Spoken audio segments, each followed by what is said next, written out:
are equitable and parents are aware of which programs are available to them.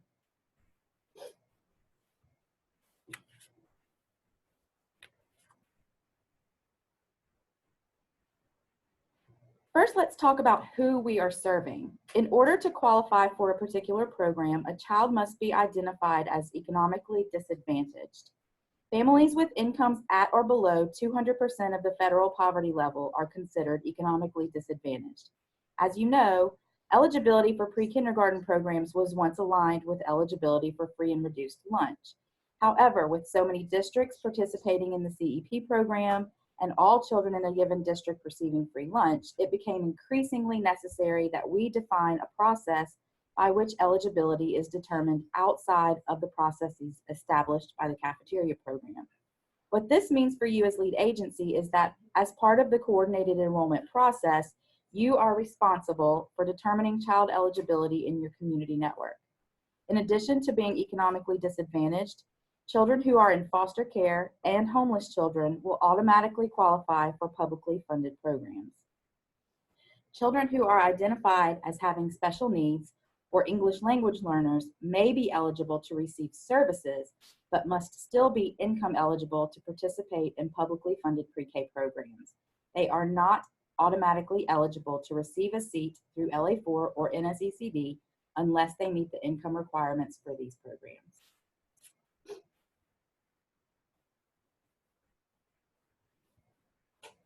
Some important items to remember. The only determinants of eligibility for pre-K programs are income and age. So what this means is that school systems should not deem a child ineligible for a seat for reasons other than income and age. This includes medical issues, including toilet training, guardianship, clothing, transportation, religion, ethnicity, cultural practices, and/or language barriers. Should an LEA or site consider it necessary to prevent a child from enrolling or consider disenrolling a child for any reason, they must communicate with the child's guardian what service limitations they may face. For example, due to medical issues or language barriers. Explain to the child's guardian what the site's plan is for supporting this child to receive educational services and, in collaboration with the family, document in writing how the site will best meet the child's needs. Pre-K programs are required by law to serve children who meet certain eligibility criteria. They must be 4 years old by September 30th of their pre-K year. They must meet income eligibility requirements. And as we will discuss later in the presentation, while the actual receipt of immunizations is not a requirement for eligibility, families must have documentation of all immunizations received or a statement of exemption.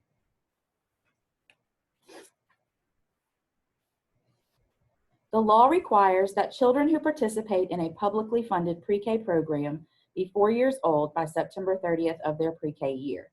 So for the 2021 school year, a child would need to have a birthday that falls between October 1st, 2015 and September 30th, 2016 in order to be age eligible. A child's state-issued or foreign birth certificate, a current passport or visa should be collected to verify their date of birth.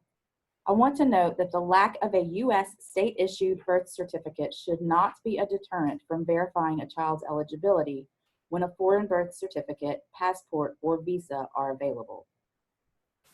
You should also verify that the person completing the application is the parent or guardian listed on the birth certificate. If not, you can request court-issued documentation, which can come in the form of a custody judgment signed by a judge, a placement agreement from DCFS for children in foster care, a provisional custody by mandate, or a military power of attorney. The provisional custody by mandate and the military power of attorney are legal forms which will need to be appropriately notarized to be valid.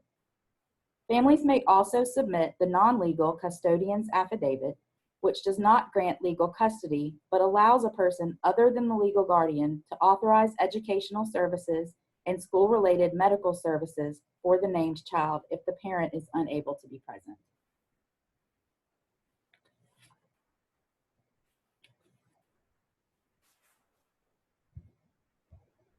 The direct match system has proven to provide a fast and easy way to conduct eligibility determination. I want to reiterate that the data contained in the direct match system is confidential and must be protected. It's important to note that you will not be able to access children's or families' individual Medicaid or SNAP information. You will only be able to determine if that child is eligible for services based on whether or not they are in the system. Information included in eScholar is collected for the purpose of doing state and federal reporting, making data available to educators and other stakeholders, and providing services to students. Student data are protected by state and federal laws and must be maintained in a confidential manner at all times. Unauthorized viewing, reproduction, copying, and/or distribution of any student record or information outside the intended and approved use are strictly prohibited. Users violating the authorized use of the system and/or data will lose access privileges to the system and/or data. Illegal access or misuse of the information will be reported to the proper authority.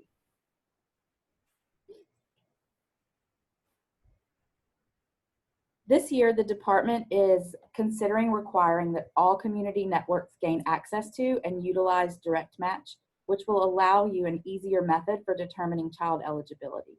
In the next few slides, we'll go through some screenshots of what you will see when you log on. The logon URL to access the site, which is linked on your screen, We're reaching out to networks to ensure that they have access and that it is assigned to the correct users. We are also happy to walk through the use of the system and can provide additional guidance if needed. As a reminder, each community network is allowed to identify 2 users who will be able to access the system. These do not have to be employees of the school district.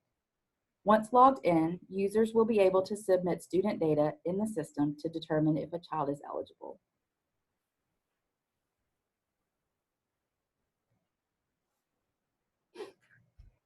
When logging into the eScholar Direct Match system, users should access the login URL linked on your screen and enter the login information provided by the early childhood team. And on your screen, you'll see what is visible on the login screen for Direct Match.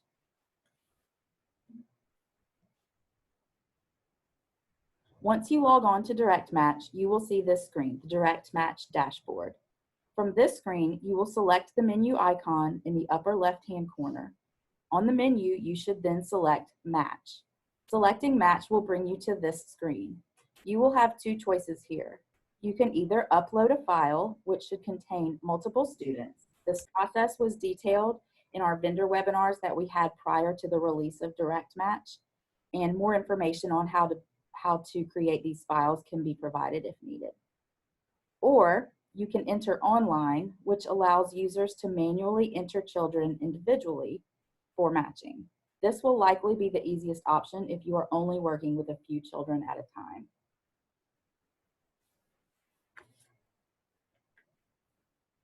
So we're going to walk through the Enter Online option. You'll select the Enter Online tab, and then you will need to select Match To, and you will choose either SNAP or Medicaid. Then on the school/site code dropdown, you may select all school/site codes. Complete the online entry form by entering all available information for each child in each field in order to get the best match outcome.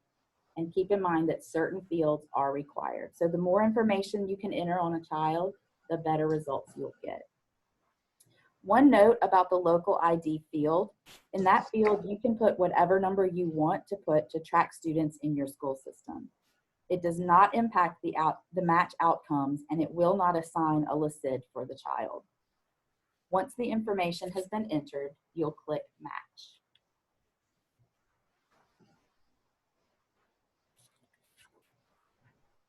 As I mentioned, the menu screen will give you 3 options: return to the dashboard, match students, or the My Students screen. After you have matched your students, the results can be found on the dashboard. However, My Students provides users with a complete list of all matched students as of the date the match was conducted, using the steps listed in red on your screen. This list can be downloaded and saved. In addition, you can perform a search of a specific child using the last name sort function circled in blue. This will allow you to search children by last name and select the child you are looking for from that list. Or you will conduct the same search, but you will group by local ID and enter the ID number that you assign to that child. This should pull up only the record for that child. Once you locate and select the child, it will provide you with a one student batch file, which includes the date that the child was matched that you can print for record keeping and monitoring purposes as needed. Additional guidance is available on printing student records if needed.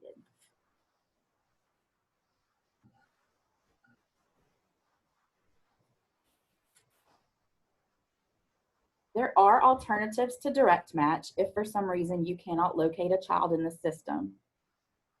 During the eligibility determination process, at least one form of income verification documentation must be reviewed if direct match process is not used or if a child is unable to be located. This could be check stubs, current food stamp or SNAP benefit information, an official letter from their employer which includes where they are employed, their hourly rate of pay, and the average number of hours that they work per week, a monetary determination for unemployment benefits, a statement from the Social Security Administration verifying that the child listed on the application is the recipient of SSI benefits, which should also be accompanied by 2 check stubs if the person is also working.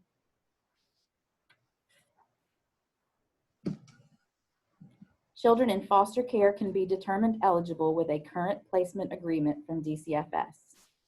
Families in a temporary living arrangement due to loss of housing or economic hardship should have their homeless status verified using the process in place within each school district.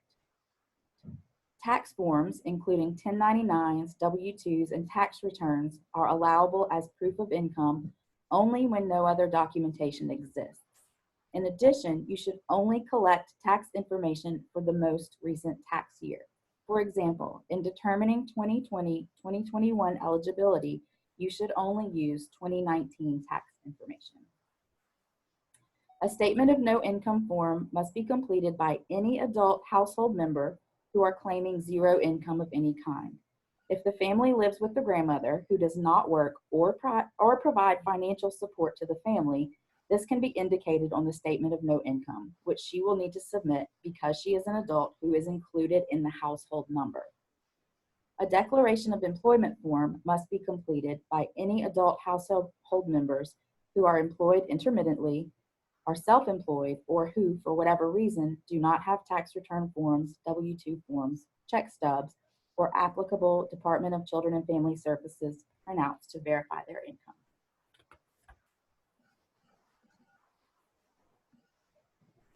A couple of things to note about collecting check stubs. You must collect 2 most recent consecutive check stubs for each parent or caregiver in the home for the current year. Their pay dates should fall within 2 months from the date they are completing the application. Income verification should only be based on regular or base rate pay. We do not include overtime, tips, extra pay for night shifts, housing allowances, etc., as these are not considered regular or guaranteed. This is why you will see the hourly rate is the most consistent method of calculating income. Eligibility is based on gross household income. Therefore, if there are 2 or more adults contributing to the financial needs of the family, all of them must provide proof of income. We've had some questions about this come up recently, so a couple of scenarios that will hopefully offer some clarification.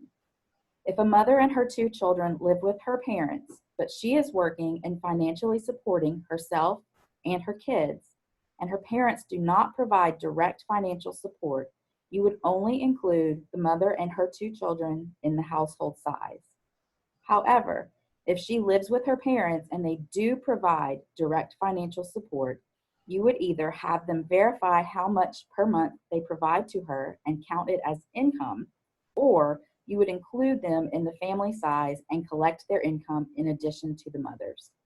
If you have any other questions specific to this, please feel free to email me.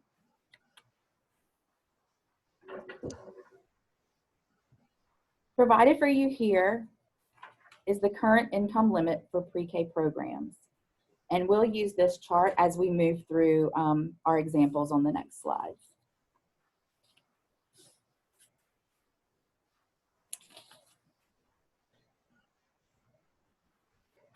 You'll use these formulas in calculating income from check stubs as well as letters from employers. You should also refer to this chart as we move through our examples. It should be noted that using the hourly rate to determine income is the most accurate and consistent method.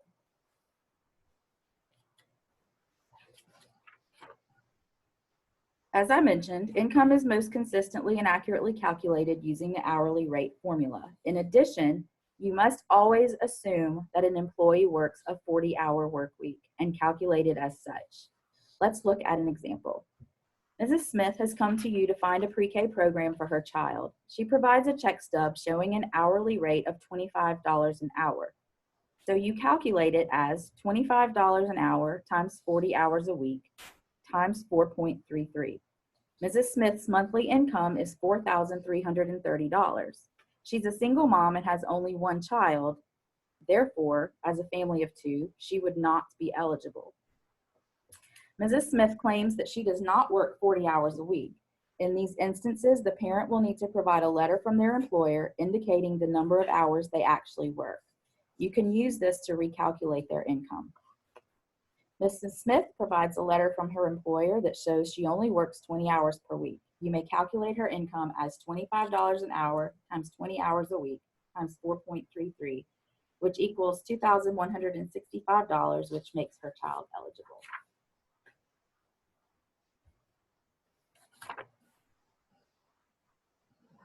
Families who receive SNAP benefits or food stamps are categorically eligible to participate in publicly funded pre-K programs.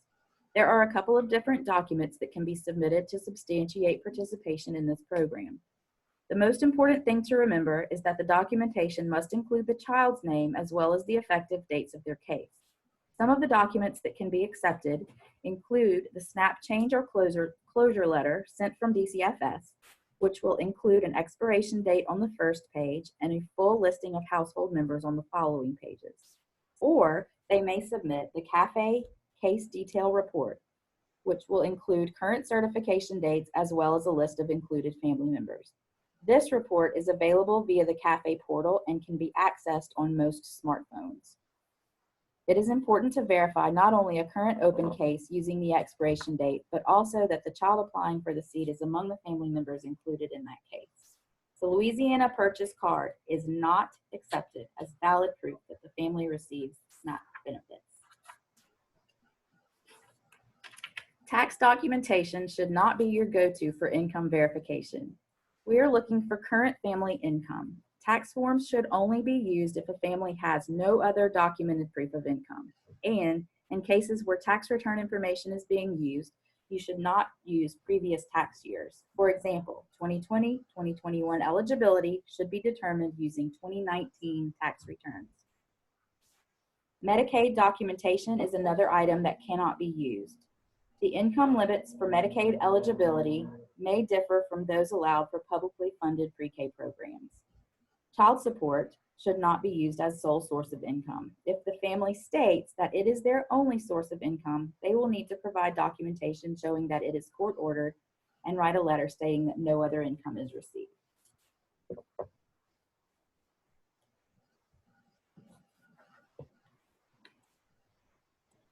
So now we're going to talk just a little bit about immunizations. While up-to-date immunizations are required for school entry and participation in publicly funded pre-K programs, you may choose to include verification of this as part of the registration process. Should you verify immunizations as part of the eligibility determination process, you should know what to look for. It's important to note that the actual requirement by law is to maintain documentation of received immunizations or a received statement of exemption. The immunizations referenced on this page are those required for school entry. Parents who choose not to vaccinate their children due to medical, religious, or philosophical reasons will need to submit the Statement of Exemption form. It's linked here for your convenience, and it can also be emailed to you upon request if needed.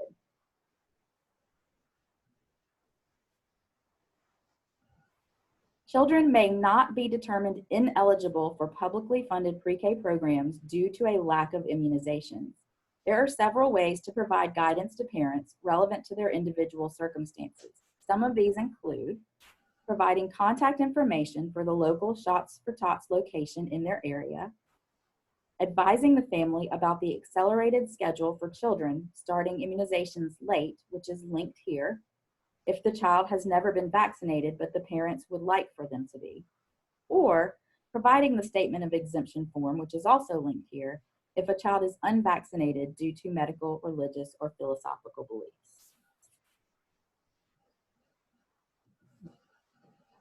So that covers all of the information that we have today, and I am on eligibility, and I am available to answer any questions.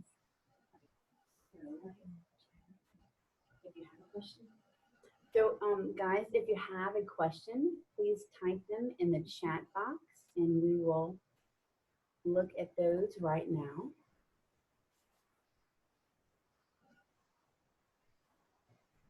All right. You're thinking about your questions. I had a question, Lindsay. Okay. You were on a slide and you were talking about proof of income, and you were given two really good examples of a mom living with 2 children and her parents, and that she would have to, when they were determining eligibility, the lead agency would have to know when to choose to when to they could choose 2 different types of including their income of the parents and when not to. How do they determine when to include the income of the parents that she's living with and when not to include? It's based on whether or not the parents of the mother or father provide direct financial support. So it's basically looking at, do they just provide housing for the parent and children, or do they provide housing in addition to financial support or paying particular bills or any direct financial support for that parent? That grandparent would need to be included in their household size. If it's simply a matter of they live with her, but she does not provide any additional financial support, then she would not need to be included. Okay, thank you for clarifying that. All right, does anyone else have any other questions? I know we're almost at time, but we have just Farishay Perkins wants to give you guys some information on, oh, we do have a question from City of Bogalusa. Will we receive the PowerPoint slides? Yes. After today, what I'm going to do is send out an email. It'll be about 24 hours after, once the link to YouTube will be available. So in about 24 hours. You can also just send them the slides. Yes.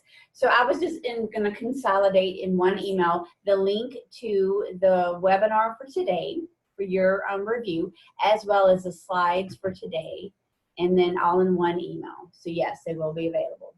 All right, so real quick, Farishay Perkins is going to give you some information on. Yeah, hi everybody, my name is Farishay Perkins. Happy to be here. I'm going to be real brief. I just wanted to let you all know that you received your preliminary informational metrics for your network. It was dropped in your FTP last week. So wanted to let you know, to find that file, you'll go to your network administration folder. You'll look under gold and it'll be the most recent file in your October checkpoint folder. I encourage all of you to take a look at your preliminary metrics and so that you can make some of those changes in gold before the data cert process. We will be opening up a sample file next week and going through it in a little more detail, but I just wanted to make sure that we had mentioned that to y'all, and we will continue to be in communication about that. Also, just so you know, if you're looking for your shadow score reports, They're going to be in the class observations folder in the FTP, and it's in a subfolder called Shadow Score Data. Thank you so much, and I see we actually have one more question for Lindsay before we log off.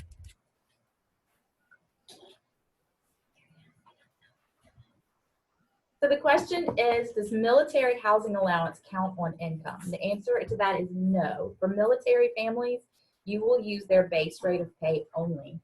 You don't include any housing allowances or combat pay or any of the additional things that they may include in their income. Meredith, we have a question about the frequency of the early childhood newsletter. How often are those being sent out? We're still on a bi-monthly basis, so that's twice a month, with the next one due to go out February 11th. Okay, so in case you didn't hear, they are still going out bi-weekly, with the next one being released on February 11th, which is next Thursday. And we're going to do And the next weekly webinar will include a demo on the new format of the newsletter. All right, great questions. We have another one from Sorintha. How should we document that the mother's Social Security SSI is her only income? Mother has SSI, not child.